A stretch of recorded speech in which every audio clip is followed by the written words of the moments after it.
Kabanata 1921. Ang krisis ng White Family. Maraming puwersa sa sinaunang martial arts world at ang Creed sa lalong madaling panahon ay nagpadala ng kanilang mga kinatawan sa White Family para magbigay galang. Ito ay hindi malinaw kung ang mga individual na ito ay nagbibigay ng kanilang paggalang sa taos puso o may lihim na motibo. Sinundan ni Tyr si Dylan habang dinadala ang kabaong sa gate ng manor at pumasok sa property.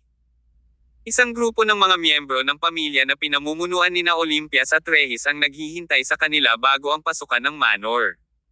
Ang kanilang kalungkutan ay kumalat sa buong lugar. Ang lahat sa pamilya ay nagpalit ng damit na panluluksa, at ang buong ari-arian ay nababalutan ng puting kurtina. Lahat ay lumuhad sa lupa habang dinadala ni Dylan ang kabaong sa manor. Marami sa kanila ang humikbi ng mapait. Magkaroon ng isang magandang paglalakbay sa langit. Magkaroon ng isang magandang paglalakbay sa langit. Magkaroon ng isang magandang paglalakbay sa langit. Sunod-sunod ang mga hiling na iyon. Nakapanlulumo ang madilim na kapaligiran. Namumula rin ang mga mata ni Dylan at puno ng luha. Sumunod si Tyr sa likod niya at huminga ng malalim. Hindi siya sanay sa ganoong kalungkot na kapaligiran. Dinala ang bangkay ni Eldrayan sa bulwagan ng pagluluksa. Nang maglaon, pumasok sa bulwagan ang lahat ng pangunahing kinatawan ng komunidad para magbigay ng kanilang panghuling paggalang kay Eldrayan. Napakalaking bagay para sa komunidad nang ang isang demigod ay namatay at nakilala ang kanyang gumawa. Maraming mga pinuno mula sa iba't ibang puwersa ang dumating, kabilang ang mga patriarka ng iba't ibang kredo. May impresyon din sina Tyr at Dylan na maraming malalakas na aura ang nakatago sa paligid ng manor sa mga araw na ito. Sa madaling salita, ang mga demigod na nakatago sa dilim ay nagkukubli na ngayon sa paligid ng manor. Ang libing ay ginanap sa kabuoang 3 araw. Nang ilibing si Eldrayan makalipas ang 3 araw, nakaalis na ang karamihan sa mga bisitang naglakbay mula sa iba't ibang panig ng mundo. Ang mga kinatawan ng mga kredo ay nanatili sa likuran. Nagsama sila isang araw pagkatapos ng libing ni Eldrayan at nagmungkahi na magsagawa ng isang engranding pagpupulong. Ang tinatawag na Grand Meeting ay isang pagtitipon ng 9 na pinuno upang maglaan ng iba't ibang mapagkukunan sa mundo ng martial arts. Ang ganitong uri ng pagpupulong ay gaganapin lamang pagkatapos ng isang dramatikong kaganapan sa komunidad. Ang layunin ng nalalapit na engranding pagpupulong ay dapat idirekta sa pamilyang White na kamakailan ay nawala ang kanilang demigod.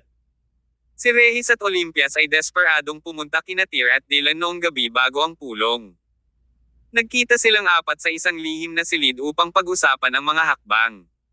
Sa loob ng lihim na silid, si Rehis ay nagsuot ng pangit na ekspresyon. Nagkaroon pa siya ng impulse na isumpa ang mga kawawang iyon. "Lolo, ginagawa ba itong pagpupulong para puntiryahin ang pamilya natin?" Tanong ni Olympias. "Yes.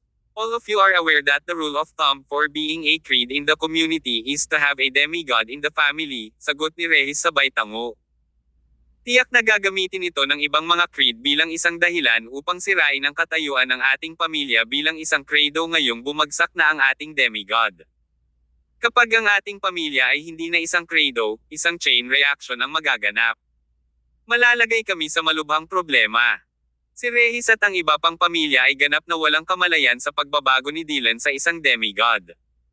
Bago sila makarating sa mansyon ay napag-usapan na ito nina Dylan at Tyr. Pareho silang may kanya-kanyang dahilan para pagtakpan ang bagay na iyon. May kinalaman ang kanilang misyon sa darating na pagpupulong.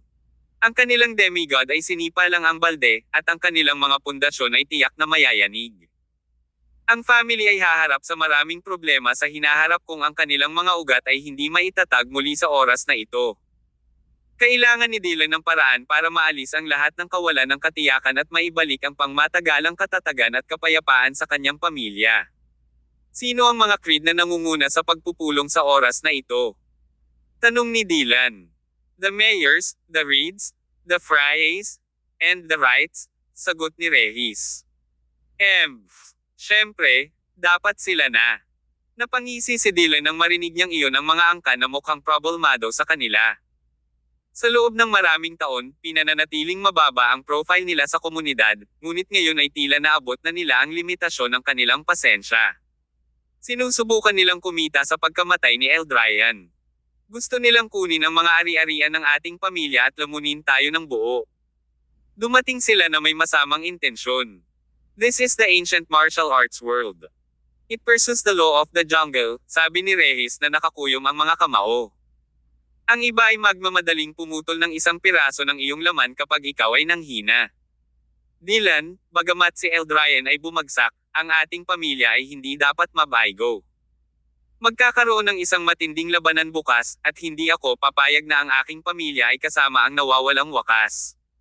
Lumipat ang tingin ni Olympias kay Tyr, "Boss, my family is in trouble now. Matutulungan mo ba kami bukas?" "Oo naman. Kung gusto talaga nilang lipulin ang pamilya mo, hindi ako uupo at panoorin itong mangyari," sagot ni Tyr. Papunta na rin si Jim. Lumiwanag ang mukha ni Olympia sa masayang ngiti pagdating kay Jim. Ang kanyang asawa ay tumaas na ngayon sa papel na Lord of Red Tower at naging demigod. Gayunpaman, payo ni Rehis, Tyr, ang komunidad ay may sariling mga patakaran, lalo na ang engranding pagpupulong, na pinamamahalaan ng mas mahigpit na mga patakaran. Malugod mong suportahan ang aking pamilya sa likod namin, ngunit hindi ka dapat mamagitan ng madalian. Kung hindi, ang buong komunidad kukubkuban ka, at ang mga pagkalugi ay hihigit sa mga pakinabang. Huminga ng malalim si Rehis, puno ng kalungkutan ang mukha. Maganda sana kung makakapag-produce ang pamilya ko ng isa pang demigod. Huwag kang mag-alala, padre. Maasahan mo ako. Hindi ibinunyag ni Dylan ang kanyang demigod status, ngunit ang kanyang mga salita ay lubos na nagbigay katiyakan kay Rehis. Parang may nalaman si Rehis. Tumingin siya kay Dylan ng hindi makapaniwalang ekspresyon bago siya bumaling ng tingin kay Tyr. "Dylan, ikaw ba? It's getting late.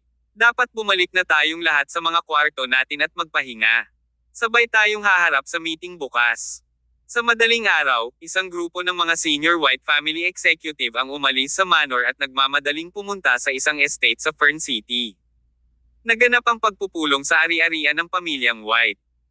Ang kanilang kasanayan sa paghahati-hati ng mga mapagkukunan ng pamilya sa kanilang kerehan ay nagpatalsik sa kanila sa labas ng bilog, na katulad ng pagpapahirap sa puso ng isang tao sa halip na putulin ang kanyang katawan. Fernvilla ang pangalan ng estate, at kilala ito sa Fern City. Pagdating nila sa estate na ito, dumating na ang mga kinatawan ng ibang creeds. Upang maging tumpak, ang mga kinatawan na ito ay hindi umalis pagkatapos dumalo sa libing ni Eldrayan. Inihanda na nila ang lahat sa estate at pinag-usapan kung paano aalisin ang White family ng kanilang titulong creed at hatiin ang kanilang kapangyarihan, teritoryo, at mga mapagkukunan. Ang pulong ay pinangunahan ng creeds. Bukod sa mga credo, may iba pang mga organisasyon at sekta sa komunidad na lumahok sa pulong. Kabanata 1922. Ang dakilang pagpupulong. Kinokontrol ng mga credo ang karamihan sa mga sekta na naruroon sa pulong. Ang kanilang presensya ay naging dahilan upang makitang mas patas ang pagpupulong, ngunit ang mga creed ay ang mga maaaring tumawag sa mga shot.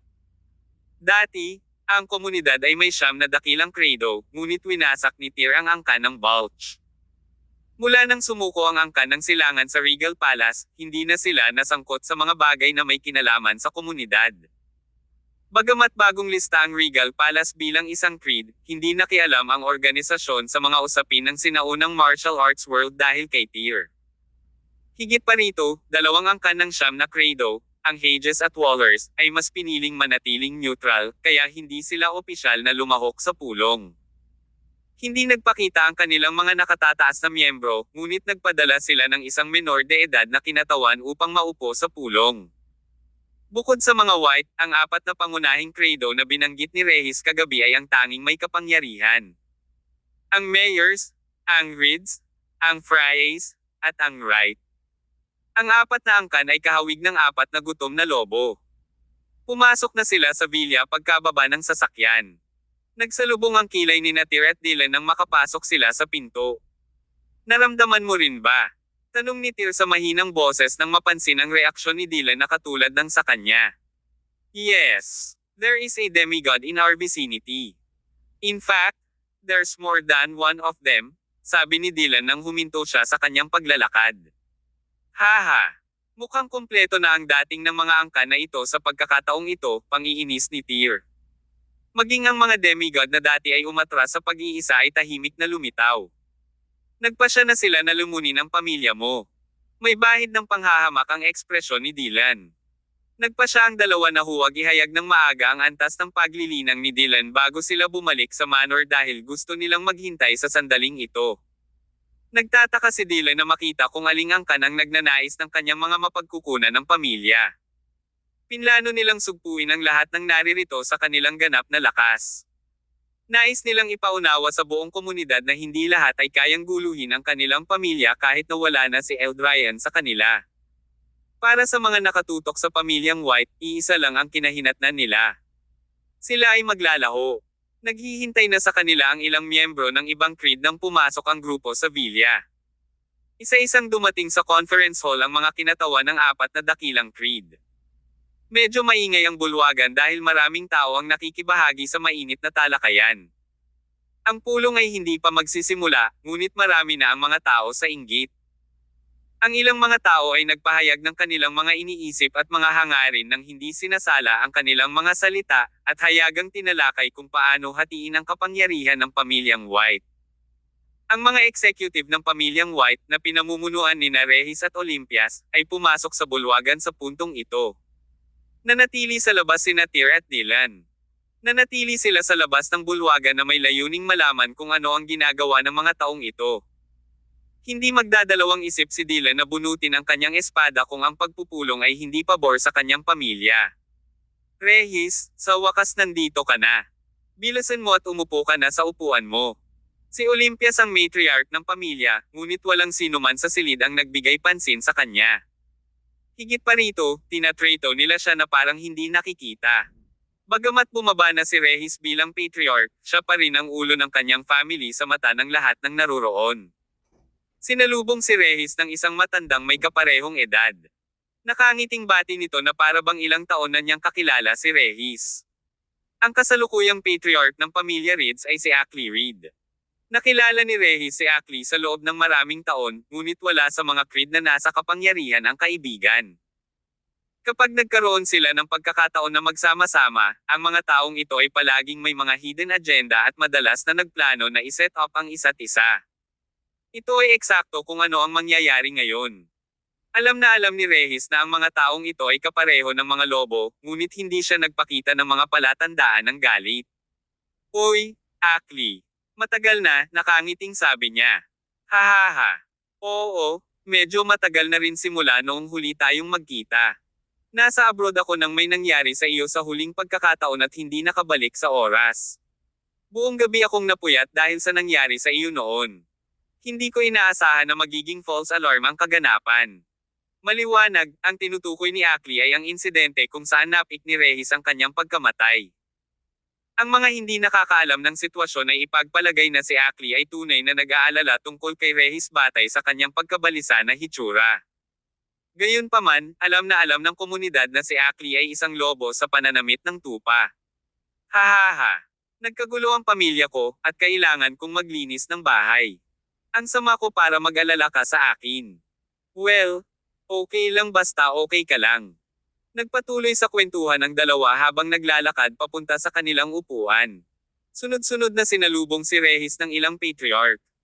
Ang ilan sa kanila ay mula sa henerasyon ng Regis, habang ang iba ay mas bata sa henerasyon na mga ulo na ng kanilang sariling mga pamilya. Opisyal na nagsimula ang pulong nang dumating na ang lahat. Si Corin Meyer, ang patriarch ng pamilya Meyer, ang namamahala sa pag-host ng kumperensya ngayong araw. Ang kanyang angkan ay isa na ngayon sa nangungunang tatlo sa komunidad. Sinasabing ang mga Meyer ay mayroong dalawang demigod na si Chilton Meyer, ang ninuno, at si Corlys Meyer ang nakababatang demigod. Si Corlys ay dumaan 20 taon na ang nakalilipas, at siya ngayon ay humigit kumulang 80 taong gulang. Para sa isang demigod na may tagal ng buhay na 200 taon, si Corlys ay itinuturing na nasa kanyang kalakasan sa edad na 80. Talagang kahanga-hanga ang kanyang mga nagawa. Sa dalawang demigod, ang mga Meyer ay tunay na makapangyarihan. Kaya, ang kanilang angkan ay nireranggo sa nangungunang tatlo sa komunidad. Ngayong opisyal nang nagsimula ang pagpupulong, umuupa na ang unang maingay na eksena, na puno ng mainit na debate. Ang pangunahing layunin ng pagpupulong ngayon ay upang alisin sa pamilyang White ang titulong creed. Marami sa mga puwersa at yaman ng pamilya ang sasamantalahin nang mawala ang kanilang titulo. Kaya naman, lahat ng naruroon ay itinatapon ang kanilang mga pagbabalat kayo at dignidad. Rehis, ang pagbagsak ni Eldryan kamakailan ay isang kawalan hindi lamang para sa iyong pamilya, kundi para sa ating komunidad.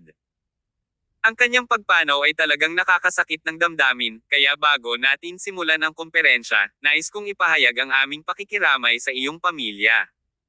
Bahagyang tumango si Rehis at sinabing, likas ang kamatayan, dahil ito ang kapalaran ng sangkatauhan at ang ikot ng buhay.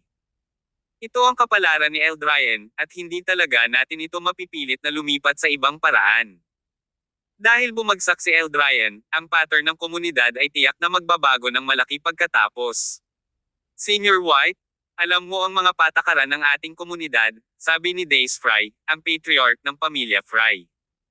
Ang unang kinakailangan para sa isang pamilya upang maging isang credo ay sila magkaroon ng demigod. Ang demigod ng iyong pamilya ay bumagsak kaya, ang iyong pamilya ay hindi nakarapat-dapat na humawak sa titulong creed ng walang bagong demigod. Kabanata 1923. Hindi ang pamilyang White ay walang demigod. Hindi na itinuloy ni Dace ang kanyang pagsasalita dahil ayaw niyang gumanap sa kontrabida sa role, kaya sinadya niyang huminto dito. Nais niyang simulan ng mga White ang pag-uusap sa kanilang sarili. Nanatiling tahimik si Rehis, na nagpapahintulot kay Olympias na gawin ang pangwakas na desisyon. Pagkatapos ng lahat, siya ang matriarch ng pamilya. Hindi nagdusa si Olympia sa malamig na paa. Malamig niyang tinitigan si Dace at dumiretso sa punto. So ibig sabihin ba, gusto ng patriarch ng pamilya Fry na alisin sa pamilya ko ang titulo ng creed? It's not a deprivation. I'm simply following the rules. Si Dace tried to make an excuse for the robbery, pero hindi na makaimik ang ibang creed sa gilid. Ang pagbagsak ng Eldryan ay isang malaking kasawian para sa aming komunidad. Ang patriarch ng pamilya Wright, si Errol Wright, ay nakipagtalo sa isang malamig na singhot. Ngunit ang mga patakaran ay mga patakaran. Hindi kayang panghawakan ng pamilya mo ang titulo ng creed dahil wala ka ng demigod na sumusuporta sa iyo. Dapat mong isuko ang iyong mga mapagkukunan sa komunidad kapag ang iyong pamilya ay hindi na isang credo. Matriarch White, Rehis, hinati na namin ang mga mapagkukunan at teritoryo ng iyong pamilya sa isa't isa. Ang ibang mga creed ay makakasiguro sa iyong pamilya na sa loob ng 10 taon, walang puwersa sa komunidad ang gagawa ng hakbang laban sa iyong pamilya. Baka sa mukha ni Rehis ang nakakatakot na ekspresyon. Ang likas na init ng ulo ni Olympia ay ginawa niyang hamakin ang mga taong ito. Malinaw nilang ninanakawan ang kanilang pamilya, ngunit inaangkin nila na ginagawa nila ito para sa kanilang sariling kapakanan. Tumayo si Olympias at sinabi, alam na alam ng lahat kung ano ang nangyayari sa isipan nyo. Gusto ninyong lahat hatiin ang mga ari-arian ng pamilya ko, di ba? Dapat sa simula pa lang ay sinabi mo na. Naging awkward ang kapaligiran sa pulong ng kausapin ni Olympias ang elepante sa silid. Nakangiti ring tumayo si Akli at sinabing, Matriarch, babae ka kaya hindi ka namin binubuli. Maaari rin tayong magsalita ng totoo ngayong napagpasyahan mong iwanan ang lahat ng pagkukunwari. Ang iyong pamilya ay hindi na ang sinaunang martial arts world creed sa ngayon. Dapat mong talikuran ang lahat ng mga mapagkukunan na dating hawak ng iyong pamilya, lalo na ang mga hindi dapat itago ng isang hindi creed na pamilya. Naglabas ng mapa si Corian. Maraming pulang bilog na iginuhit sa mapa. Gumawa rin sila ng isang listahan na naglalaman ng lahat ng mga mapagkukunan ng pamilyang White na kanilang ipinamahagi sa kanilang mga sarili. Hinihiling namin na ibigay ng iyong pamilya ang mga mapagkukunan na nakalista at binilog sa mapa. Tingnan mo at lagdaan ang dokumento kung wala kang anumang mga isyu. Alisin ito. Medyo nangingibabaw ang Olympias. Ikinumpas niya ang kanyang maselang kamay at sinabi sa isang mapagpasyang tono, hindi sasang-ayon ang aking pamilya sa alinman sa mga iniaatas at kondisyon na iyong iniharap. Ano ang sinabi mo? Ang ekspresyon ng mga patriarch ng mga pangunahing creed na nakaupo sa mesa ay naging nag-init. Nakasimangot din ang mga kinatawan ng minor forces na iyon. Hindi mo ba siya narinig? Tumayo din si Rehis at sinabing, sabi ng matriarch na hindi kami papayag sa alinman sa mga kondisyong ito at mga kinakailangan na iminungkahi mo. Nangangarap ka kung sa tingin mo ay maaari mong alisin sa amin ang aming pagkakakilanlan bilang isang credo.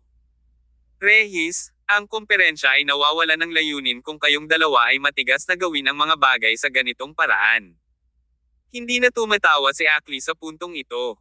Ikinumpas niya ang kanyang manggas at lumalim ang kanyang boses. Ginagawa namin ang mga bagay ayon sa mga alituntuning itinakda ng mga ninuno ng sinaunang martial arts world. Kung ang pamilya mo ay hindi sumunod sa mga alituntunin, huwag mo kaming sisihin sa pagiging bastos sa iyo. Malamig ding sumengot si Errol, nahulog na ang demigod mo. Wala ka ng demigod para suportahan ang pamilya mo. How dare you think of breaking the rules? You're asking for trouble. There is no point in continue the negotiations. Oh, so oras na ba para i-flip natin ang table? Ngumisi si Olympias. Binubuli mo ba kami dahil wala kaming demigod? Hindi mo dapat panatilihin ang mga mapagkukunan ng creed kung wala kang demigod. Ang init ng ulo ni Corin ay nakuha ang pinakamahusay sa kanya. Hinampis niya ang palad niya sa kalapit na mesa ng sandalwood. Nabasag at nalaglag ang mesa. Sino ang nagsabi sa iyo na ang mga white ay walang demigod para suportahan sila? Isang malamig na boses ang umalangaw-ngaw mula sa labas sa mismong sandali nang mawala ang galit ni Corin. Si Dylan, na nakasuot ng puti, ay pumasok sa conference hall mula sa labas. Iyan ang sword warrior, Dylan White. Para sa ilang kadahilanan, ang mga mata ng maraming tao ay bahagyang lumiit nang makita nila si Dylan. Nang pumasok si Dylan sa bulwagan, hindi alam ng karamihan kung ano ang sinusubukan niyang gawin. Naliligo sa puting liwanag ang katawan ni Dylan. Tinuro niya ang langit gamit ang daliri. Ang isang nakakatakot na alon ng enerhiya ng talam ay dumaloy kaagad sa kalangitan. Ang enerhiya ay agad na sumabog sa isang napakalaking butas sa bubong ng bulwagan. Sinabi ni Dylan, hiramin ko ang lahat ng mga espada sa aking 30 kilometrong radius upang ipakita ang kapangyarihan ng isang demigod. Napasigaw ang lahat ng nasa bulwagan na may hawak na espada nang tumahimik ang boses ni Dylan. Ang kanilang mga espada ay biglang bumunot at lumipad sa hangin. Ang hindi pangkaraniwang bagay na ito ay hindi lamang nalalapat sa mga espada sa loob ng conference hall, ngunit ito ay kumalat sa buong Fern City. Ang lahat ng mga espada ay umaalingaw-ngaw sa oras na ito, kung sila ay nakikipaglaban sa mga espada, mga ornamental na espada na ginagamit sa dekorasyon, o mga larwang espada na ginagamit ng mga bata. Lahat ng uri ng espada ay lumipad sa langit at nagtipon sa vilya. Ang unang maliwanag na kalangitan ay naging madilim sa loob ng ilang segundo. Lahat ng tao sa bulwagan ay tumakbo palabas habang sinusubukang pigilan ang kanilang matinding pagkabigla. Naramdaman nila ang pagtusok ng kanilang mga anit habang nasasaksihan ang pangyayari sa labas. Halos lumuwa ang kanilang mga mata sa kanilang mga socket. Basta, ano sa pangalan ng? Ang daming espada dito. Tulala ang lahat, sila man ay Akli, Errol, o Olympias at Rehis ng White Family. Masyadong nakakabigla ang eksenang naganap sa kanilang mga mata. Libu-libong mga espada ang nagtipon sa itaas ng kanilang mga ulo at tinakpan ang kalangitan. Pasimpleng humakbang pasulong si Dylan sa ilalim ng mapagbantay na mga mata ng lahat na naruroon. Isang sword storm ang nabuo at biglang pinunit ang kawalan. Isang malagagamba na bitek ang bumasag sa kawalan nang itinuro niya ang kanyang daliri sa langit. Siya ay isang demigod. Naabot na ng sword warrior ang status ng demigod. Isang demigod na wala pang 40 taong gulang. Nakakatakot ito. Siya ay mas dakila kaysa sa ibang demigod. Ito ay nakakagulat na kamangha-manghang. Nakapasok talaga siya sa demigod realm sa pamamagitan ng enlightenment ng Kendo. Bumagsak na si Eldrayan, ngunit may bagong demigod ang pamilyang White. Sino dito ang naglalakas loob pa ring tanggalin ang titulo ng White Family's Creed? Si Dylan na nasa gitna ng unos ng espada noong panahong iyon. Galit na tumingin kay Corin, Akli, at sa iba pa. Sa pamamagitan ng pagliliwanag ng Kendo, nakapasok ako sa demigod realm, malamig niyang sabi. Sino sa inyo ang maglalakas loob na pag nasaan ang aking pamilya? Nagpalitan ng tingin ang mga patriarch na iyon habang may baluktot na ekspresyon. Hindi nila naisip sa kanilang pinakamaligaw na panaginip na ang mga white ay mag-aalaga ng isa pang demigod sa isang napakahalagang oras.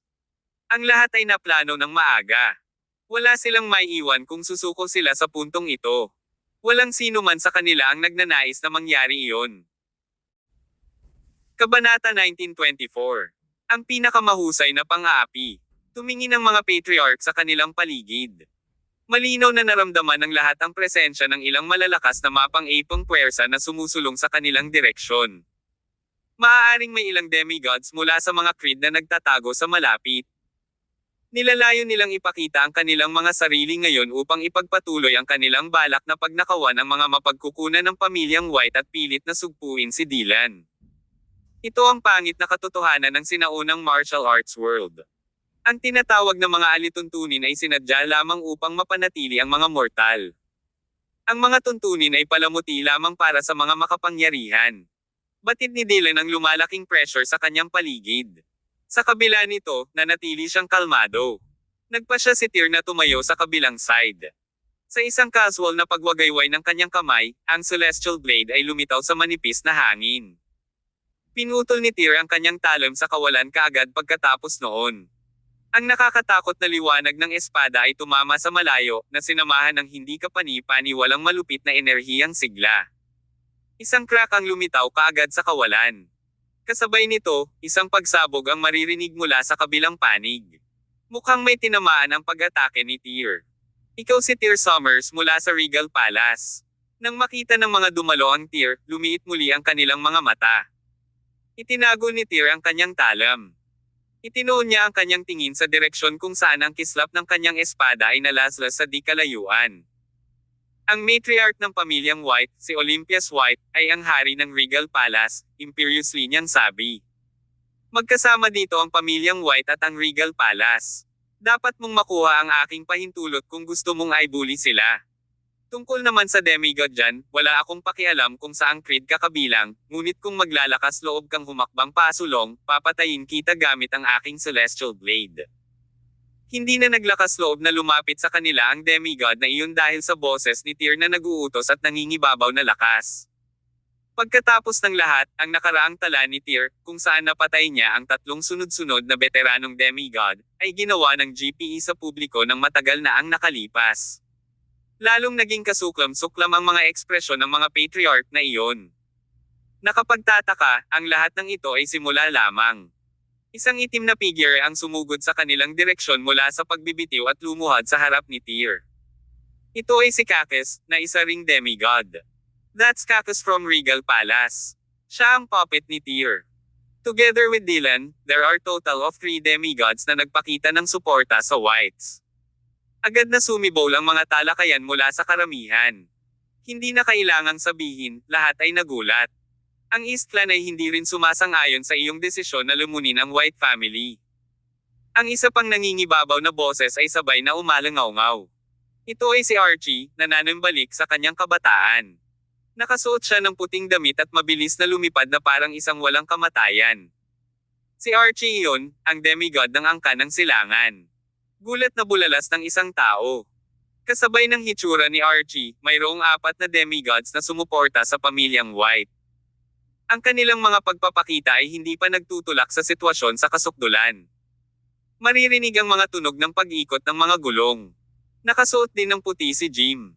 Dumating siya nang hindi nagmamadali na tinulak ni Idol ang kanyang wheelchair. Casual na ikinaway ni Jim ang kanyang kamay. May isang napakalaking pormasayo na lumitaw sa kawalan. Nagkaroon ng kidlat at kulog, at paminsan-minsan ay marahas na bagyo at hangin ang lumitaw sa pormasayon. Ito ay tila isang hindi kapani-pani walang mahiwagang spell. Pagkatapos na mamatay ang Master, maswerte akong pumasok sa demigod sa tulong ng compass ni Nostro at naging Lord of the Red Tower. Gayunpaman, manugang ako ng White family ngayon. Pinitik ni Jim ang kanyang mga daliri upang iwaksi ang pormasayon, mukhang hindi kapani-pani walang kaakit-akit sa panahon ng proseso. Nabalot ng ganap na katahimikan ang eksena. Kasama ang hitsura ni Jim, ang mga puti ay sinusuportahan ng 5 demigod. Ang mas malala pa ay si Jim ang Lord of the Red Tower, ang makapangyarihang demigod ng Dragon Squad, at siya rin ang manugang ng mga White. Sa teknikal na pagsasalita, ang mga White ay may utang na ngayong 2 demigod. Ang mga kutis ng mga patriarch na iyon ay naging kasing puti ng kumot. Ang malakas na aura ng mga kaalyado ng mga White ay namangha sa mga demigod na iyon na nakatago sa mga anino. Naramdaman nila na may mali.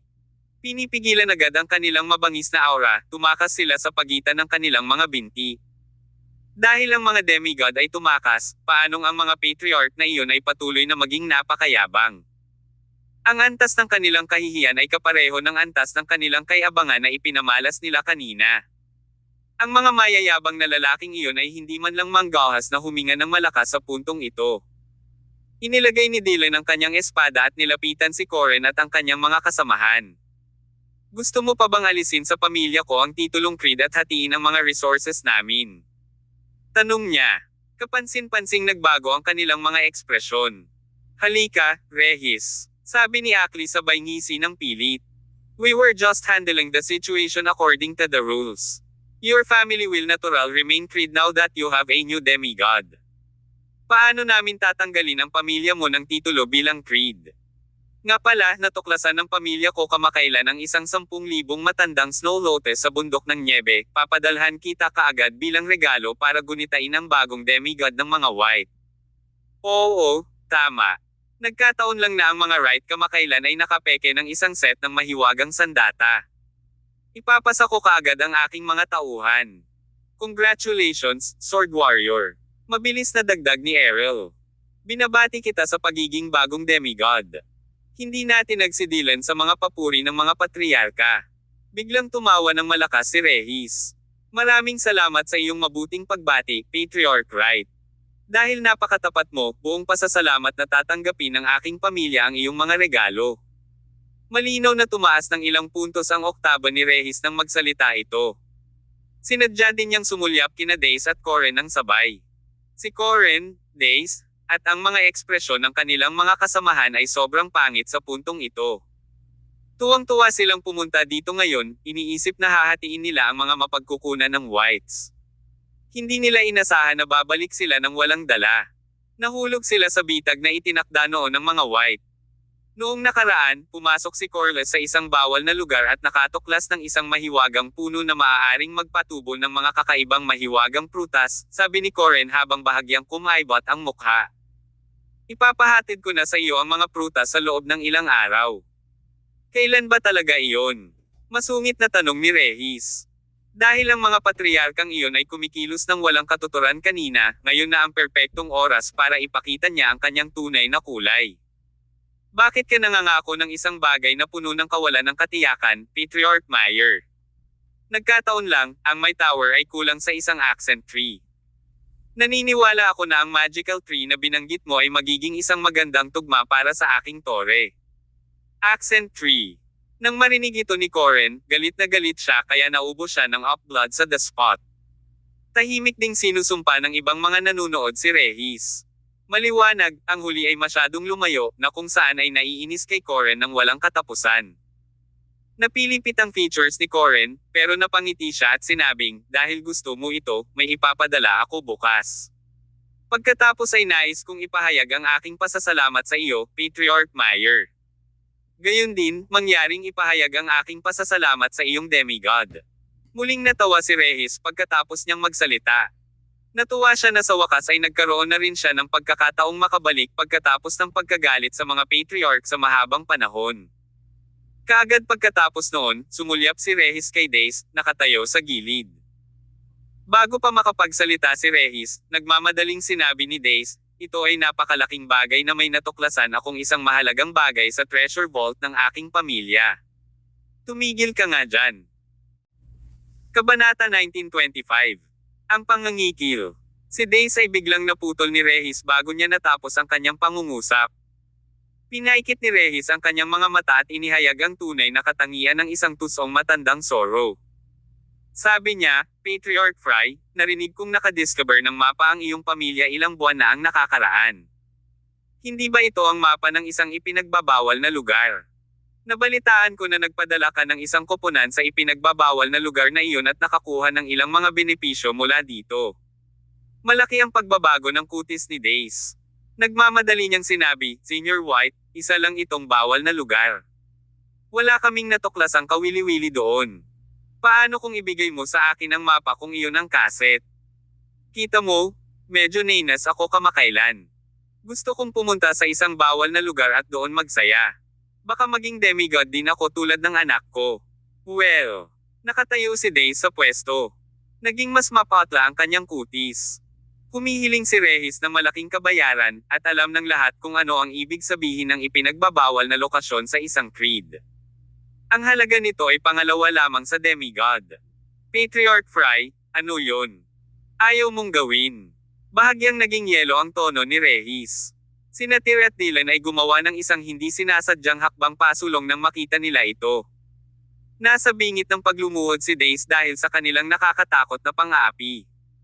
Oo. Syempre, I'm happy to share it with you.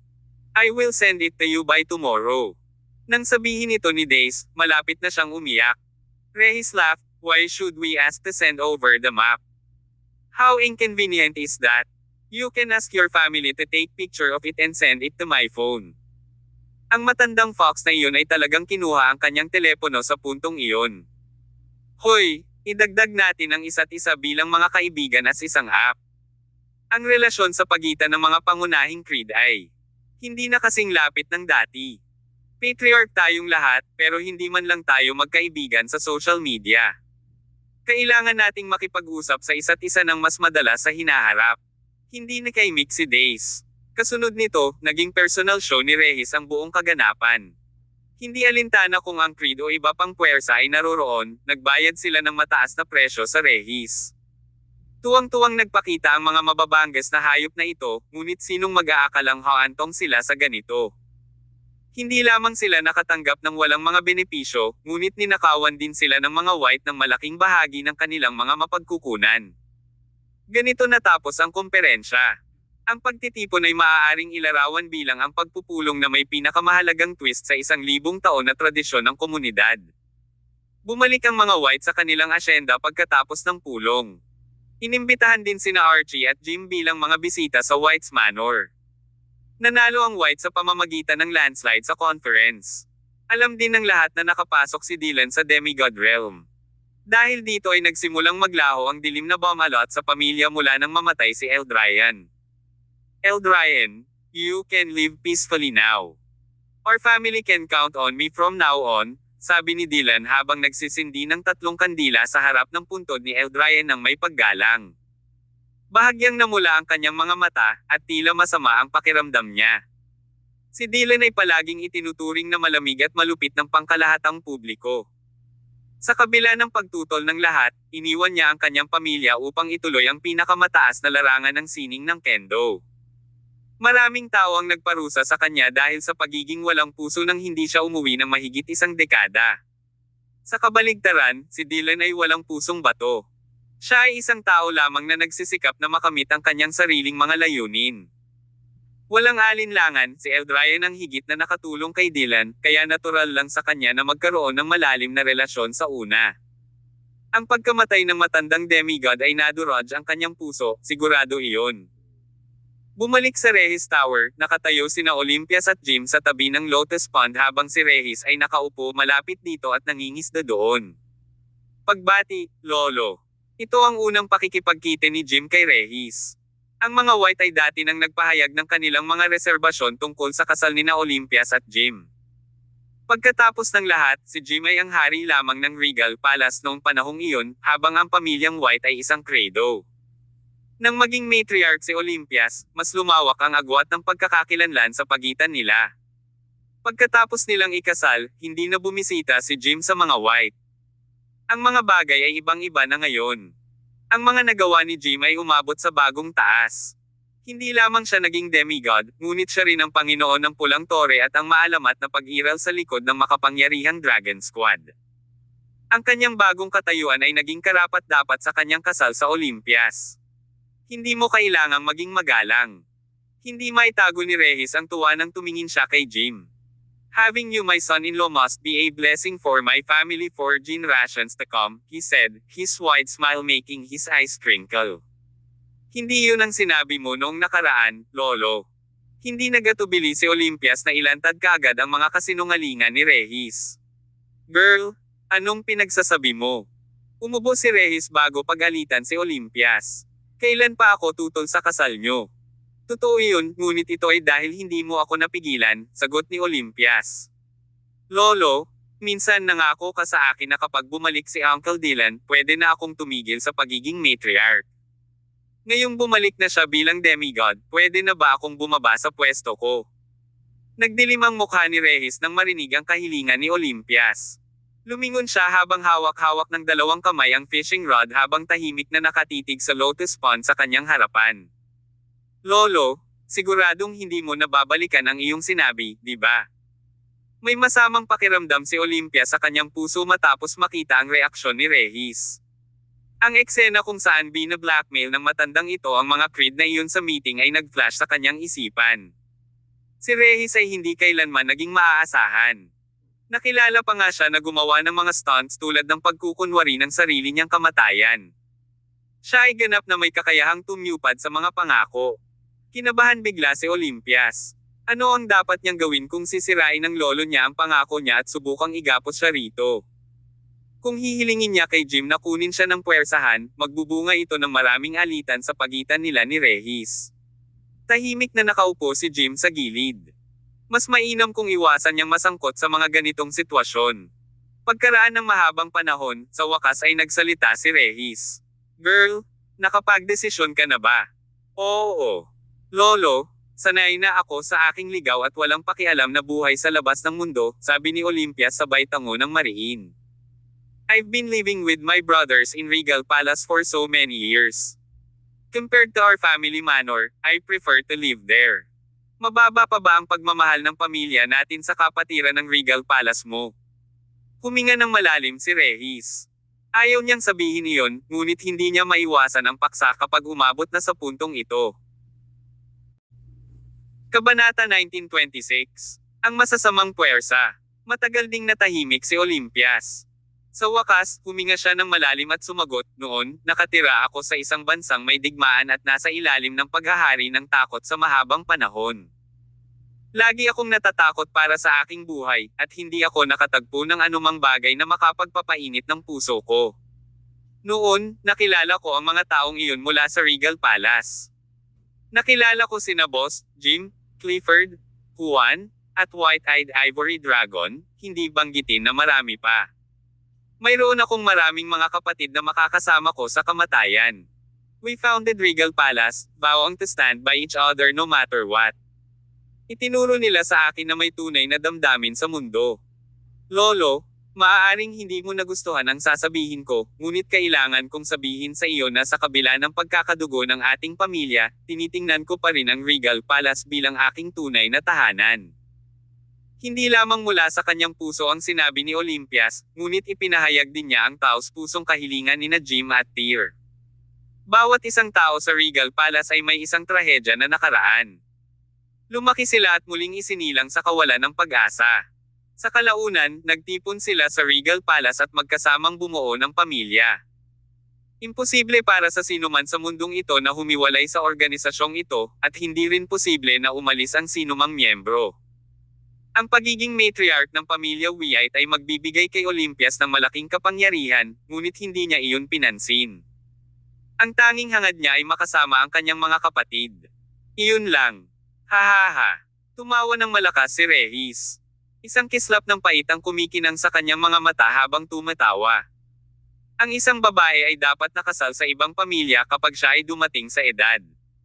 Napabuntong hininga niyang sabi. Pagkatapos, lumingon siya at tinitigan si Jim.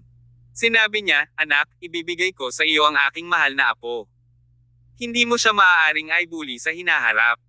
Kung hindi, hindi kita patatawarin kahit sino ka man, maging isang demigod, ang Panginoon ng mga tao. Red Tower, o ang maalamat na pag-iral sa likod ng Dragon Squad. Ginawa ni Regis na malinaw ang kanyang paninindigan sa lugar. Ngumiti si Jim at tumango kay Regis. Nangako siya, hinding-hindi ko gagawin iyon.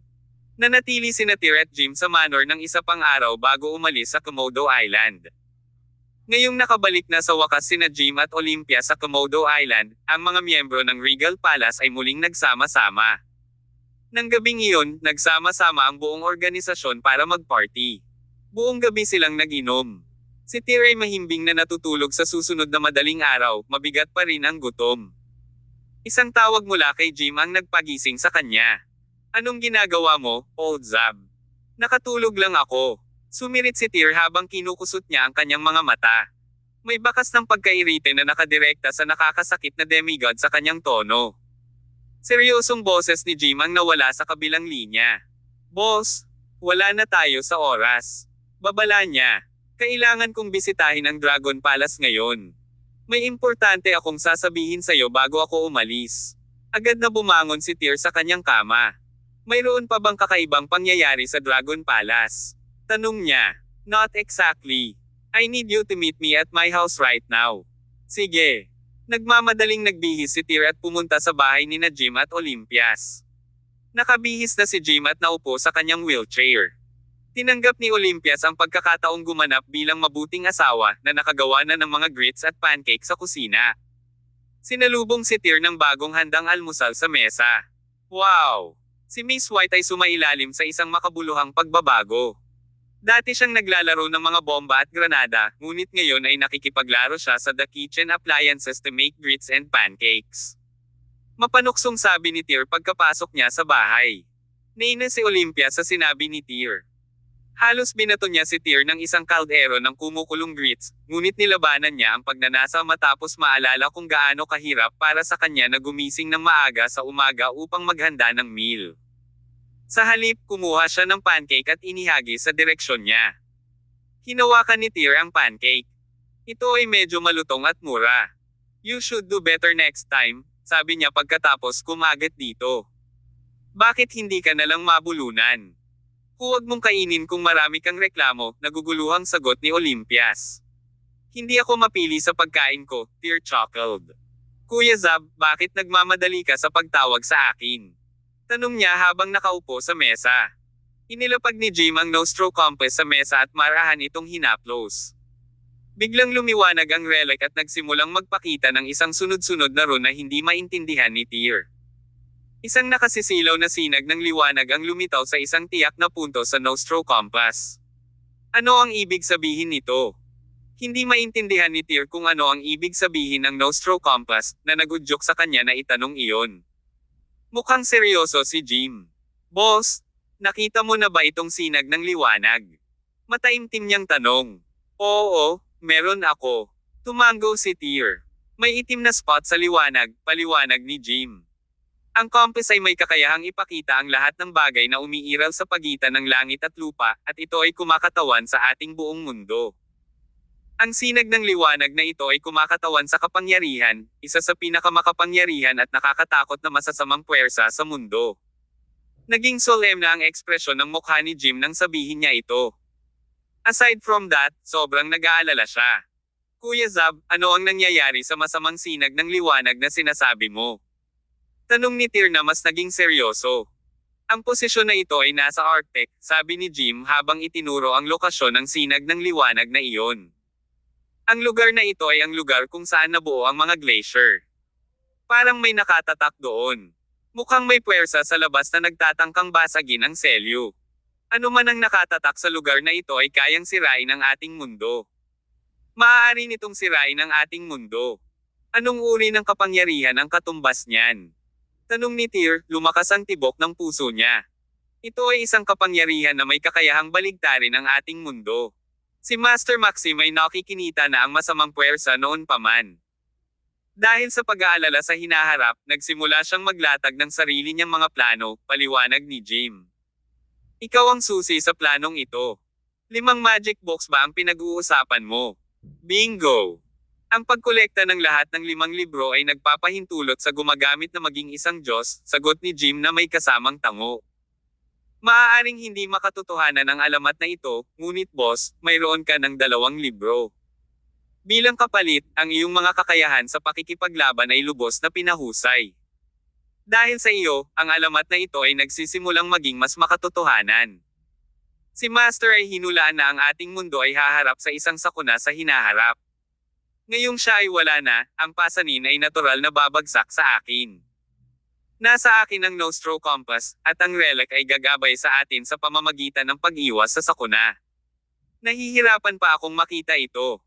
Boss, kailangan mong kolektahin ang lahat ng 5 libro sa lalong madaling panahon upang maiwasan ang karagdagang mga aksidente.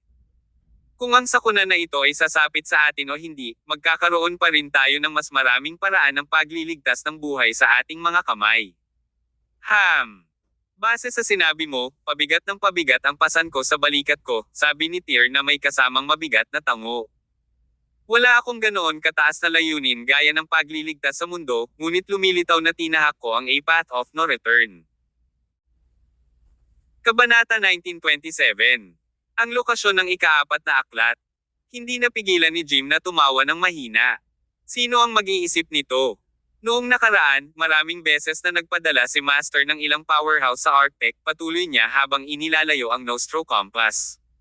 Sinubukan niyang tuklasin kung anong uri ng kasamaan ang umiiral sa lugar na ito. Sa kasamaang palad, ang mga sumakay sa ekspedisyon ay hindi na bumalik. Sa madaling salita, ang lugar na iyon ay lubhang mapanganib. Tanong ni Tyr, gaano kapanganib ang lugar na ito? Ayon sa aking master, ang huling beses na ipinadala ng Dragon Squad ang pangkat ng ekspedisyon sa lugar na iyon ay 5 taon na ang nakakaraan, sabi ni Jim pagkatapos huminga ng malalim. Kahit na ang pinuno ng koponan ay ang demigod ng squad, nawala pa rin ang koponan sa huli. Kahit isang demigod ay hindi makakalabas ng buhay. Precisely, paglilinaw ni Jim. Ang locus yung iyon ay lubhang mapanganib. Hindi ako sigurado kung ano ang nakatago doon. Ayon sa impormasyong nakalap ng squad sa mga nakaraang taon, malamang na may ilang puwersa mula sa kanluran ang naroroon sa lugar na iyon. Mayroon bang Western forces na kasangkot sa bagay na ito? Talagang nabigla si Tyr nang marinig ang balita. Ang mga barbaro na iyon ay may kakayahang talikuran ang kanilang katauhan para lamang makamit ang ilang mga layunin. Wala na tayong maraming oras, boss. Ayon sa Nostro Compass, ang ikatlong libro ay matatagpuan sa Dragon Palace sa ilalim ng ating punong tanggapan, sabi ni Jim na may kaway-kaway sa kanyang mangas. Ang Dragon Palace ay biniyayaan ng mga pormasayon na ginagawang lubhang mapanganib. Hindi natin dapat tangkaing buksan ang mga pintuan nito ng madali. Pagkatapos nito, mananatili ako sa Komodo Island at itutuon ang lahat ng aking pagsisikap sa paglusot sa mga depensa ng Dragon Palace. Naghinala si Tyr na may kinalaman ng Dragon Palace sa mga magic book. Kinumpirma ng pananibik ni Jim ang kanyang hula, ngunit nagulat pa rin siya sa paghahayag. I'll break through the formation with you. I'm curious kung si Scaly Dragon ay banihag sa Dragon Palace. Hindi. Agad namang tinanggihan ni Jim ang mungkahi ni Tyr. Maaari mong iwan ang Dragon Palace sa akin at sa magkapatid na Regal Palace. Mayroon kang mas mahalagang gawain sa hinaharap. May mas mahalaga pa ba kaysa sa pagsira sa pagbuo ng Dragon Palace at pagkuha ng ikatlong libro? Nagtatakang tanong ni Tyr. Hindi mo ba sinabi na nag-aalala ka na may saysubog na sakuna sa Arctic? Hindi ba kailangan kong maging malakas sa lalong madaling panahon upang matigil ang lahat ng ito? Tama ka. The reason for you to become stronger is other important things. Natuklasan na ng team natin ang lokasyon ng 4th book kanina. Ang pang-apat na libro. Nasaan na? Tanong ni Tyr habang nakakuyom ang mga kamao. Nagsandok si Jim ng ilang grits sa kanyang bibig.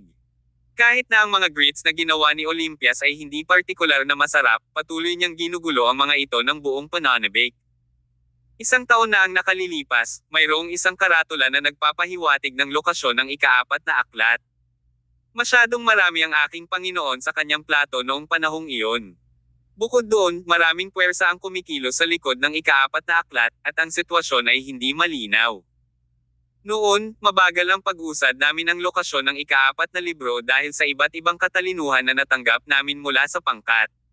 Nasaan na? Tanong ni Tyr. Nasa ikalawang daigdig, paliwanag ni Jim, ngunit wala ito sa mga kamay ng mga dayuhang iyon. Ang may-ari ng ikaapat na libro ay isang Celestian na katulad natin. Stop keeping me guessing.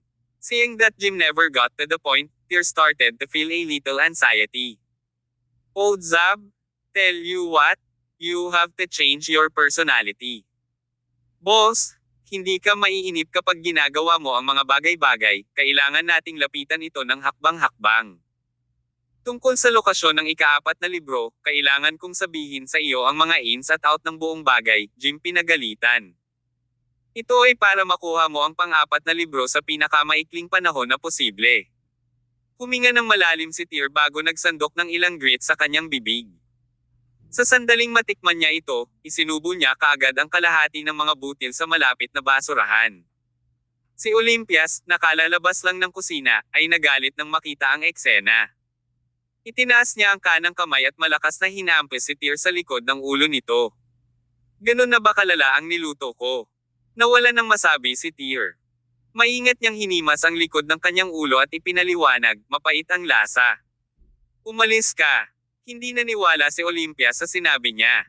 Uminom siya mula sa mangkok bago isuka ang lahat kaagad pagkatapos. Nasunog yata kanina.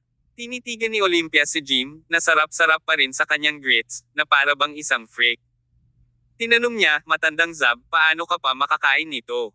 You personally made this for me, Jim said with a bright beam. I find it sweet regardless of how bitter it is. Sige, tama na. Can you please stop showing your affection in public, old Zab? Kailan ka naging ganito? Can you stop being so mushy? Mabuti kung may ibang nagsabi ng ganyang cheesy na linya, ngunit nakaramdam ng matinding pagkabalisa at alanganin si Tyr nang sabihin iyon ni Jim. Nagkaroon pa siya ng goosebumps nang marinig niyang sinabi ni Jim ang mga bagay na iyon kay Olympias. Mabilis na tinitigan ni Olympias si Tyr nang hindi mapakali na tingin. She chided, "Huwag mo nang isipin. What's the harm in old Zab being lovely-dovey with me? Mas cheesy ka sa kanya tuwing kasama mo ang asawa mo. Haha." Ang pag-iisip ng mga kaibigan ni Tyr na mga halimaw na mandirigma na naliligo sa dugo araw-araw pabalik kay Rain ay lubos na naiiba sa pakikipag-ugnayan nina Olympias at Jim. Totoo na ang pag-ibig ay nagbigay daan sa kanila na ipakita ang kanilang mga pinakamahina na panig sa isa't isa. Tuyong ubo si Tyr, pilit tinatago ang kahihiyan. Sabi niya, enough with the nonsense. Let's get down to business, old Zab. Chop chop. Punan mo ako ng tungkol sa sitwasyon. Nasaan ang kinaroroonan ng ika-4 na libro? Inubos ni Jim ang kanyang mangkok ng grits at dahan-dahan itong inilagay sa mesa.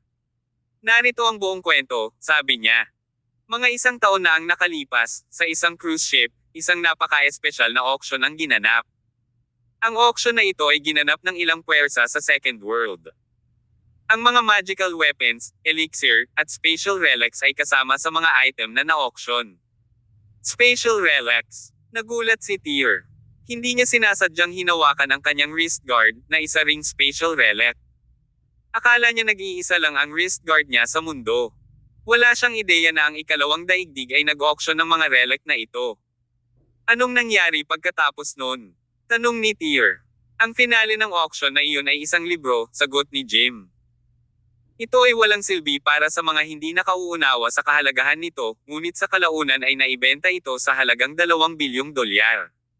Pang-4 na libro ba iyon? Kabanata 1928. The Liberated and the Jackals. Oo, ngunit ang mundo sa labas ay hindi alam na ito ay isang magic book sa oras na iyon, sabi ni Jim na tumango. Isang Celestian na negosyante ang sinasabing bumili ng aklat noong panahong iyon. Hindi malinaw kung bakit niya binili ang aklat. Marahil ay narinig niya ang alamat na kapag 5 aklat ang natipon, ang isa ay maaaring maging Diyos.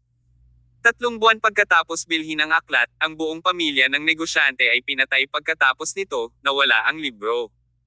Ninakaw ba ang libro? Nagtatakang tanong ni Tyr. Sino ang nagnakaw nito sa kanila? Oo, may nagnakaw ng libro sa kanila, paliwanag ni Jim. Ngunit walang nakakaalam kung sino ang kumuha ng libro sa oras na iyon. Ang aming squad ay tumingin sa ito, ngunit ang sitwasyon sa ibang bansa ay masyadong komplikado. Ito ay isang mahabang panahon mula noong ako ay nakatanggap ng tumpak at maaasahang impormasyon. Ito ay hindi sa 1 buwan na ang nakalipas na ang 2 pangunahing puwersang Celestian sa ibang bansa ay sumailalim sa ilang pagbabago, unti-unti kong nalaman ang pinakahuling lokasyon ng ika-4 na aklat. Ang 2 major Celestian forces na binanggit mo. Ang tinutukoy mo ba ay ang Liberated at ang Jackals? Subconsciously na tanong ni Tyr habang naaga ng usapan ang buong atensyon niya. Tama. Kausap ko yung 2. Tumango si Jim. Nakikipag-ugnayan kami noon sa 2 puwersang ito noong aktibo pa ang ating organisasyon sa Rain.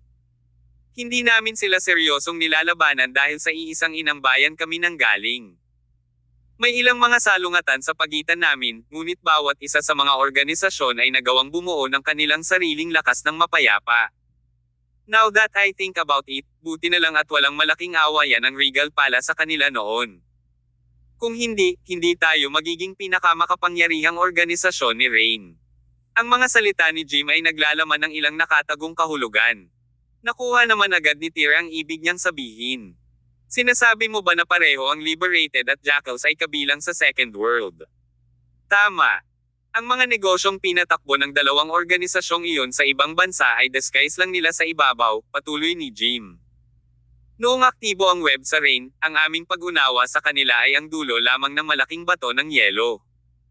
Isang siglo na ang nakalipas, ang mga puwersang iyon ay dating mga sinaunang organisasyon ng martial arts bago sila pinatalsik mula sa Celestial Empire. Nang maglaon dahil sa digmaang naganap sa ating inang bayan, napilitan silang lumipat sa ibang bansa dahil sa iba't ibang dahilan. Napaunlad nila ang kanilang kapangyarihan. Sa ikalawang daigdig sa dilim pagkarating nila, bukod pa sa pagpapalawak ng kanilang negosyo sa mga mortal na lungsod. Ang dalawang organisasyong ito ay umabot sa isang prestihiyo na posisyon sa ikalawang mundo. Gayunpaman, ang teritoryo ay hindi sapat para sa kanilang dalawa. Parehong ang mga pinuno ng Jackals at ang Liberated ay naghangad na maging pinakamakapangyarihang organisasyong Celestian sa ibang bansa. Sa nakalipas na siglo, ang dalawang puwersang iyon ay lihim na nakikipagkompetensya sa isa't isa. Sa ibabaw, pareho silang mukhang nagkakasundo sa mga mortal na lungsod, ngunit palagi silang nakikipaglaban hanggang sa kanilang huling hininga sa ikalawang mundo. Bagamat halos isang siglo na silang naglalaban, magkatugma sila. Walang sino man ang may kontrol sa kanilang kalaban, gayunpaman, ang balanse ay naibigay noong isang buwan. Naabot na ni Jim ang pinakamahalagang bahagi ng talakayan. Samantala, ito rin ang pinakakapanabik na bahagi. Tahimik na nakaupo si Olympia sa gilid habang nakikinig kay Jim na nagkukwento tungkol sa paparating na labanan sa pagitan ng mga organisasyon.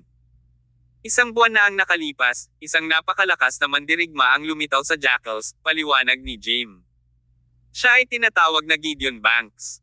Ang lalaking ito ay nag-iisang hinamon ang 13 sangay ng Liberated. Walang sino man ang makatiis ng higit sa 3 sa kanyang mga galaw. Sa kalaunan ay nakuha niya ang tagapagmana ng Liberated at siyam na pangunahing executive. Bina-blackmail niya ang master ng Liberated, si Emmett Hutchinson, upang ibigay lahat ng kanyang mortal na lungsod ay negosyo sa kanya. Ang diskarte ng Jackals ay upang labanan ang kanilang karibal mula sa kanilang hindi gaanong mahalagang mga negosyo, at isama ang buong Liberated na parang isang mabangis na lobo. Malakas na nagtaka si Tyr, nagagawa ng lalaking iyon na hamanin ang 13 sangay ng isang beses at kumukuha ng siyam na senior executive. Sa iyong pagsusuri, ang lalaking ito na nagngangalang Gideon ay muntik nang sirain ang napakalaking turf ng Liberated sa ibayong dagat, tama ba? Oo. Bago iyon, ang mga mandirigma ng Jackals ay mas mababa kaysa sa Liberated, paliwanag ni Jim. Ang katotohanan na kayang durugin ng taong ito ni Gideon ang Liberated ay madaling nagulat sa lahat. Itinaas ni Tyr ang kanyang baba gamit ang kanyang kamay. Maingat niyang sinabi, ang taong ito ay dapat na isang demigod batay sa iyong paglalarawan. Hindi niya magagawang ibagsak ang Liberated ng ganito kung hindi siya isa sa simula.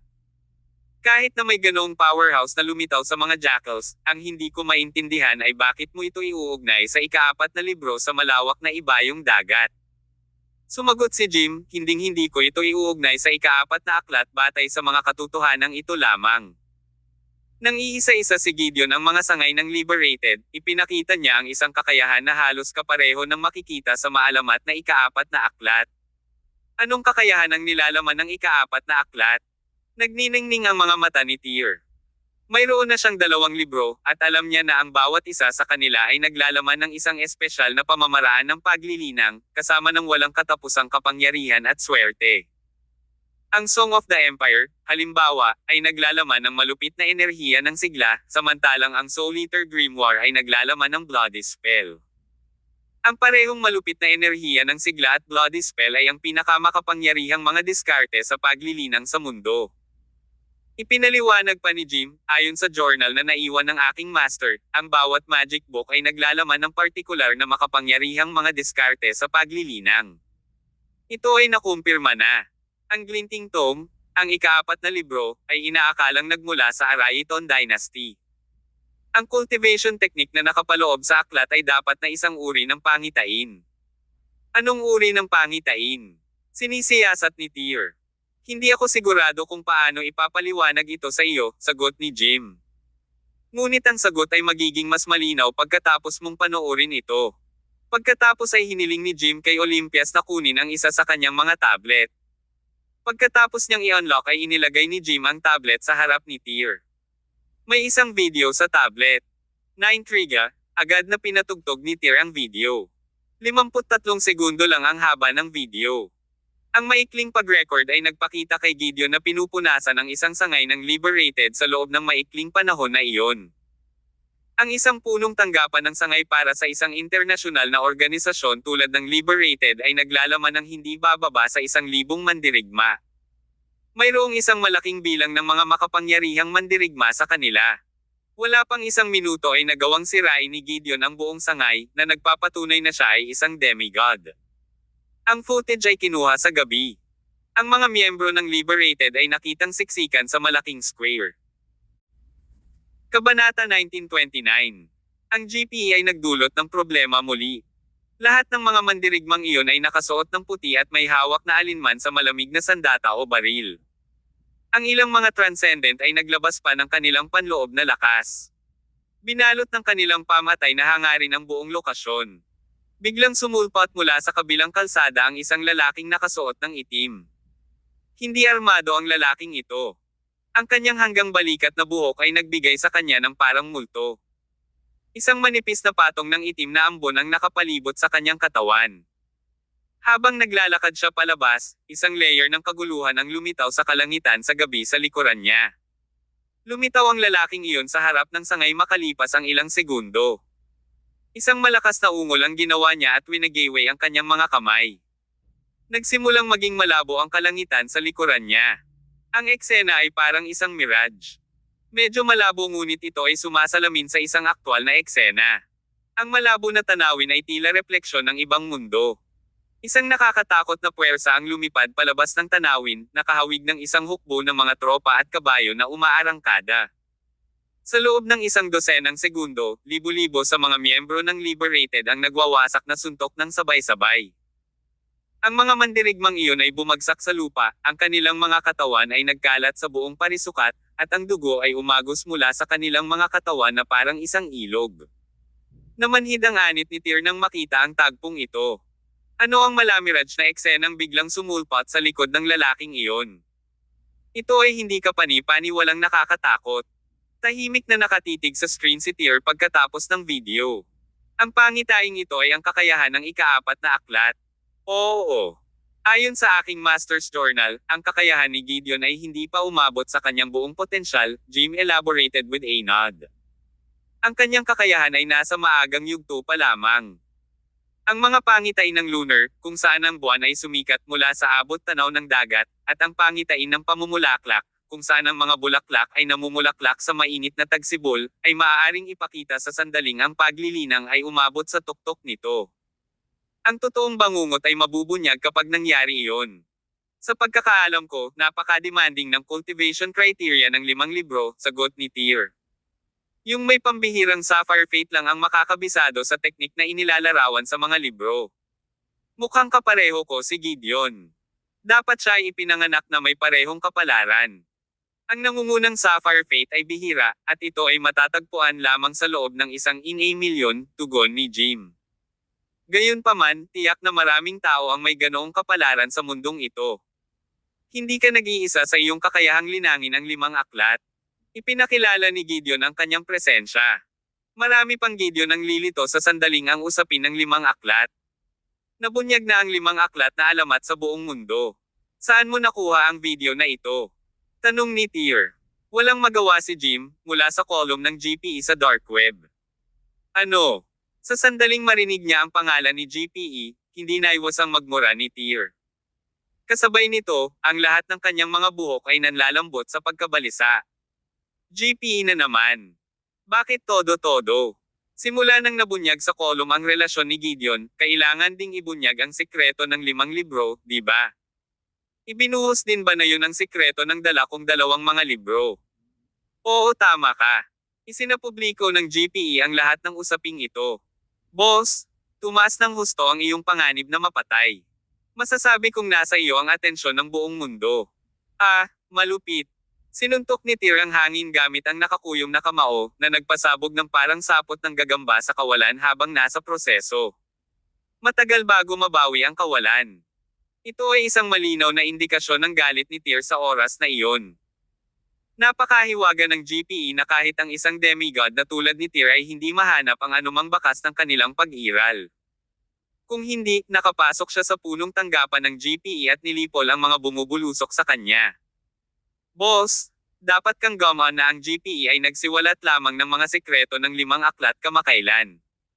Baka nawala ka na sa mundong ito kung ginawa nila ito noong una mong makuha ang kanta ng imperyo. Tama si Jim. Masyadong mahina ang lakas ng pakikipaglaban ni Tyr noong una niyang nakuha ang unang libro. Halos hindi pa siya nakapasok sa Transformation Realm noon. Ang lakas ni Tyr ay naging imposible para sa kanya na itago ang libro kung ang mga sekreto ng 5 libro ay nabubunyag sa oras na iyon. Sa ngayon, may stellar combat record si Tyr. Siya ay isang mabigat na pag-iral sa mga demigod. Kahit na sa wakas ay isiwalat ng GPE ang mga sekreto kung paano lumikha ng isang Panginoon ng koleksyon ng 5 aklat, dahilan upang malaman ng buong mundo na si Tyr ay nagmamay-ari ng 2 sa 5 aklat, iilan lamang ang nang-ahas na habulin siya. Anuman, ang sikreto ay inihayag. Si Tyr at ang iba ay mahihirapang maghanap ng iba pang mga libro. Kaya, ang GPE ay lumampas sa oras na ito. Ang mga mata ni Tyr ay kumikislap na may intensyong pagpatay. Old Zab, you have the Nostro Compass, right? You can prophesize about everything in this world. Can you give me a reading? GPE has the guts to do all of this. Ano nga ba ang sinusubukan nilang makamit? Noong una tayong magkakilala, GPE sa Rain, alam natin na palagi nilang ginugulo ang mga bagay para sa atin. Wala akong mabasa sa Nostro Compass, sagot kaagad ni Jim. Bakit? Natigilan si Tyr. Hindi ko alam. Nagkibit balikat si Jim na walang magawa. Ang misteryo ng GPE ay maaaring maging mas kakilakilabot kaysa sa naisip natin at nakikita sa kanila. Maaaring mayroon silang isang bagay na katulad ng Nostro Compass. Kaya lang, ang pag-andar nito ay naiiba mula sa aking compass. Ito ay nakakatiyak sa akin na ang kanilang relic ay kapantay ng aking compass. Kaya, ang aking compass ay hindi makabasa sa GPE. Palagi akong may kutob na ang GPE ay magdudulot sa atin ng malalaking problema sa lalong madaling panahon, sagot ni Tyr. Ang lahat ay nasa kalooban ng Diyos. Walang magawa si Jim. Ayos lang, boss. Itigil na natin ang pag-uusap tungkol sa nakakainis na GPE na iyon. Ipagpatuloy natin ang pagtalakay sa pagkuha ng ika-4 na libro. Nakumpirma na namin na ang pang-4 na libro ay nasa kamay ng mga jackals. Tumango si Tyr. Ano ang gusto mong gawin ko sa susunod? Direkta ba natin itong pagnanakawan sa mga jackals? Si Tyr ay naging napakalakas na humantong sa kanya sa pag-iisip na ang pinakamabilis na paraan upang makuha ang ika-4 na aklat ay ang pagsalakay dito mula sa mga jackals. Kung tutuusin, kaya niyang gawin iyon. Huwag tayong masyadong mayabang. Binabaan agad ni Jim ang proposal. Boss, napakamakapangyarihan mo na ngayon, pero ang jackals ay organisasyon pa rin mula sa Second World. Kung gagawin mo ito, baka salakayin ka ng buong Second World. Totoong naglakas loob ang mga jackals na pagnakawan ng negosyante at patayin ang kanyang pamilya, ngunit hindi natin magagawa ang parehong mga bagay na ginawa nila. Kung tutuusin, nasangkot tayo sa isang salungatan sa ikalawang mundo. Hindi natin maibibigay sa kanila ang dahilan at pagkilos na kailangan nila. Maraming demigod sa ikalawang mundo. Hindi mo kayang lahat sila mag-isa, boss. Kabanata 1930. Spartacus Realm. May point ka, so anong plano mo? Pasiga na tanong ni Tyr. Kailangan natin ng magandang dahilan para makipaglaban, sagot ni Jim. Ibig mong sabihin. Nagningning sa tuwa ang mga mata ni Tyr nang mapagtanto niya ang ibig sabihin ni Jim. Tumango si Jim. Ang Liberated at ang Jackals ay parehong umalis ng bansa at itinatag ang kanilang mga organisasyon sa ibang bansa. Gayunpaman, ang mga jackals ay pinatalsik sa ating bansa dahil ang kanilang pinuno ay nagpakita ng traidor na pag-uugali habang ang ating bansa ay nasa digmaan, kaya noong muling itinatag ang bansa, wala silang lugar sa Celestial Empire. Gayunpaman, hindi iyon ang kaso ng Liberated. Ang dahilan para mapaunlad nila ang kanilang kapangyarihan sa ibayong dagat ay dahil sa isang kasunduan sa gobyerno. Ang Liberated ay nagkaroon ng magandang relasyon sa mga opisyal sa loob ng maraming taon. Ang isa sa kanila ay ang ating kasama, habang ang isa ay isang taksil. Sa palagay mo ba ay maaaring umupo si Dragon Squad at panoorin ang traidor na binubuli ang ating mga kasama? Ang palasyo, bilang ang pinakamalaking organisasyon sa ibang bansa sa nakaraan, ay maaaring umupo ng walang ginagawa. Abisuhan ng Liberated at hilingin kay Emmet na magpadala ng isang tao sa Dragon Squad at Regal Palace upang hilingin ang aming tulong sa pagharap sa mga jackals, nakangiting sabi ni Tyr. Mayroon kaming magandang dahilan para makialam sa kasong ito.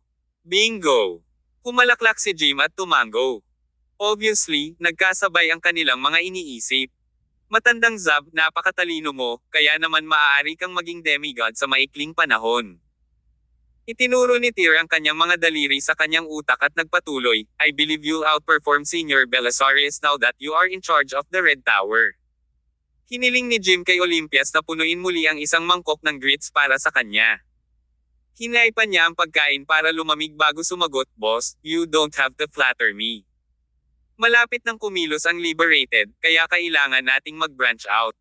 Pupunta ako sa Dragon Palace para hanapin ang pangatlong libro, samantalang kailangan mong lumipad para mahanap ang pang-apat na libro.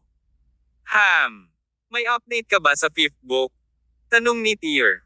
Sinasabing ang ikalimang libro ang pinakamisteryoso sa 5, sagot ni Jim pagkatapos ng maikling paghinto. Hindi ko ito matunten gamit ang aking Nostro Compass. Siguradong magiging isang hamon ang hanapin ang ikalimang aklat. Narinig ko mula kay Master na ang mga aklat ay ipinanganak sa pamamagitan ng kapalaran ng isang dinastiya. Kung matagumpay nating makolekta ang lahat ng 4 na aklat, dapat nating matukoy ang pagkakaroon ng ikalimang aklat kapag pinagsama ang lahat ng 4 na aklat. Boss, masyado pang maaga para pag-isipan ito. Kailangan nating mahanap ang mga libro sa lalong madaling panahon. Kung tutuusin, hindi ako mapalagay dahil sa enerhiya ng Arctic. Sige. Ang dalawa ay nagpasya sa kanilang mga landas sa puntong ito. Kinalaunan ay pinag-aralan ni Tyr at Jim ang layout ng Dragon Palace. Sumilip sila sa ilog noong hapong iyon at nakarating sa Dragon Palace. Sa gate ng Dragon Palace, iba't ibang undercurrent ang umaagos sa ilalim ng ilog. Ang malalaking kadena ng bakal na umabot hanggang sa Dragon Palace ay nakagawa pa rin ng impresyon sa kanila. Nakatayo sila sa harap ng Dragon Palace, walang planong pumasok anumang oras sa lalong madaling panahon. Bagamat sila na ngayon ay mga demigod, kailangan pa rin nilang lapitan ang kakaibang lokasyong ito ng may pag-iingat. Hawak-hawak ni Jim ang Nostro Compass, sinusubukan niyang maramdaman ang aura ng Dragon Palace. Sinasabing ang compass ay maaaring magpakita ng anumang bagay sa mundong ito, at ito ay lalong sensitibo sa pagkakaroon ng mga ipinagbabawal na lugar. Di nagtagal, nakita ng compass ang aktibidad mula sa Dragon Palace. Naka-cross-legged si Jim sa harap ng palasyo. Pumikit siya na parang nagmumuni-muni. Hindi nagtagal ay iminulat ni Jim ang kanyang mga mata, ngunit tila pagod na pagod. Maaari silang manatili sa ilalim ng ilog ng mahabang panahon dahil pareho silang demigod, ngunit hindi sila maaaring manatili sa ilalim ng tubig hanggat kaya ng mga isda. Tumayo si Jim sa ilalim ng ilog. Sa kabila ng kanyang kapansanan, madali siyang nakalangoy sa ilog. Pagkatapos niyang lumangoy ng ilang lap sa paligid ng Dragon Palace, nagsimula siyang lumangoy sa kahabaan ng makakapal na tanikala ng bakal. Sa wakas, gumawa siya ng gesture kay Tyr. Pagkatapos nito, lumangoy ang dalawa pabalik sa ibabaw ng ilog. Pagkalabas nila ay bumalik na sila sa kani-kanilang kwarto para magpalit ng malinis na damit. Pagkatapos noon, pumunta si Jim sa tabing ilog sakay sa kanyang wheelchair.